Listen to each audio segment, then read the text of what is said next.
Hello everyone. तो इसी क्रम में आज हम आप लोगों के लिए एक और नया प्रश्न लेके आए हैं। ये भी बोर्ड एग्ज़ाम के लिए मोस्ट आईएमपी प्रश्न है। तो और ये बहुत ही इजी भी है, वैसे आपको आना चाहिए या आप पे ये बनना चाहिए प्रश्न। तो चलिए प्रश्न पढ़ लेते हैं। इसमें लिखा हुआ है, यदि कॉस थीटा बराबर 4/5 तो साइन थीटा का मान होगा। मतलब कॉस थीटा का मान 4/5 दिया है, तो साइन थीटा का मान ये हमसे पूछ रहे हैं।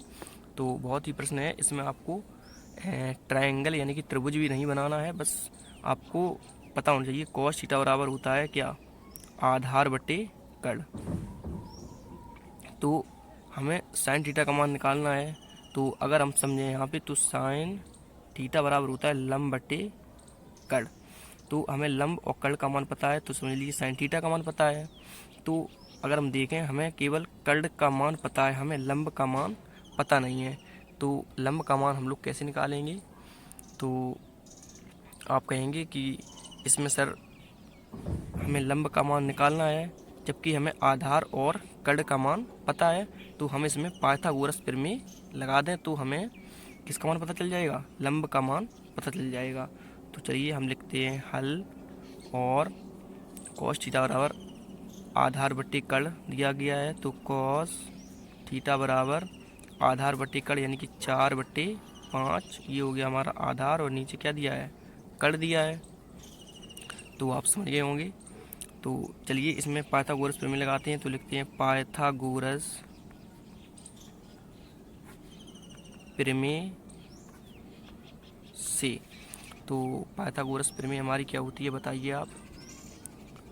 तो आप जानते ही होंगे, कर्ण का वर्ग बराबर लंब का वर्ग और प्लस आधार का वर्ग। तो कर्ण का मान हमें दिया गया है कितना, 5। ये कर्ण का मान है और ये आधार का मान है, सामने सामने वाले। ठीक है। तो कर्ण का मान कितना दिया गया है, 5, और इस पर ये वर्ग लगाया कर्ण पे, तो इस पर भी हम क्या लगा देंगे, वर्ग। और लंब का मान तो हम लोगों को निकालना ही है, तो ये स्क्वायर जो कहते हैं, और प्लस आधार का मान हमें दिया गया है कितना, 4। आप समझ रहे होंगे। और इस पर ये स्क्वायर लगा है, तो इस पर भी हम क्या लगा देंगे, स्क्वायर लगा देंगे। आगे हम सॉल्व करें तो 5 का वर्ग बताएंगे आप, तो ये होता है 25, और बराबर लंब का वर्ग और प्लस 4 का वर्ग बताना है आपको कितना होता है, तो आप कहेंगे 16। ठीक है।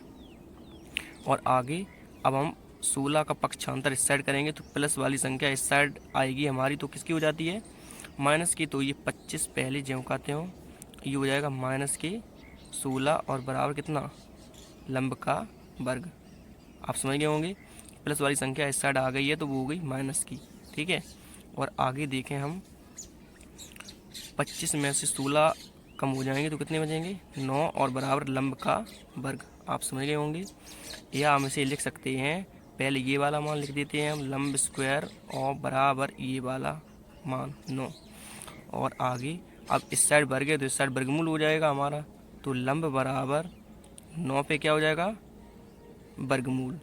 और लंब बराबर आगे हम इस 9 को लिख सकते हैं 3 गुणित 3। आप समझ गए होंगे। तो लंब बराबर वर्गमूल में 2 की जोड़ी बनती है, तो इसमें से एक 3 हमारा बाहर आ गया। तो ये हो गया हमारा किसका मान, लंब का मान। तो अगर हम प्रश्न देखें, तो हमसे पूछा गया था प्रश्न में, आप देख सकते हैं साइन थीटा का मान हमसे पूछा गया था। तो हम लोग जानते हैं कि, चलिए यहाँ पे किए देते हैं, साइन थीटा बराबर होता है लंब बटे कर्ण। तो लंब का मान अभी हम लोगों ने निकाला हुआ है, चलिए देख लेते हैं क्या है। तो लंब का मान हमारा आया है 3। तो यहाँ पे लिख देना है आपको, लंब के बराबर पे लिख देना है लंब का मान 3, और बटे कर्ण का मान कितना है। तो आप देख सकते हैं कर्ण का मान हमें है दिया गया है कितना, कर्ण का मान 5 दिया गया है। तो चलिए हमने लिख दिया ये 5। तो साइन थीटा बराबर आ गया 3/5। तो हमें यही मान निकालना था। तो इसमें से अब हम ऑप्शन देख लेते हैं हमारा कौन सा सही होगा। तो 3/5 कहाँ है, तो आप देख सकते हैं ये हमारे सी विकल्प में दिया गया कितना, 3/5। तो पहले में दिया गया था 4/5, 3/4 और 3/5। ये हमारा आंसर हो जाएगा, क्योंकि साइन थीटा का मान पूछा गया था और यही हमारा आ गया है। और डी ऑप्शन दिया 4/5। तो आपका राइट आंसर कौन सा हो जाएगा, सी ऑप्शन। तो उम्मीद है कि ये प्रश्न आपको समझ में आ गया होगा। तो इसी के साथ अब हम आगे सॉल्व करेंगे। तो आप इसका स्क्रीनशॉट लेके नोट कर सकते हैं या फिर वीडियो को रोक कर भी आप नोट कर सकते हैं। तो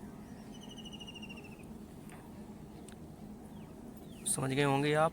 तो चलिए अब हम आगे इसी के साथ और प्रश्न आपके लिए सॉल्व करेंगे, और समझ में नहीं आया तो आप हमें कमेंट में बता सकते हैं। Thank you.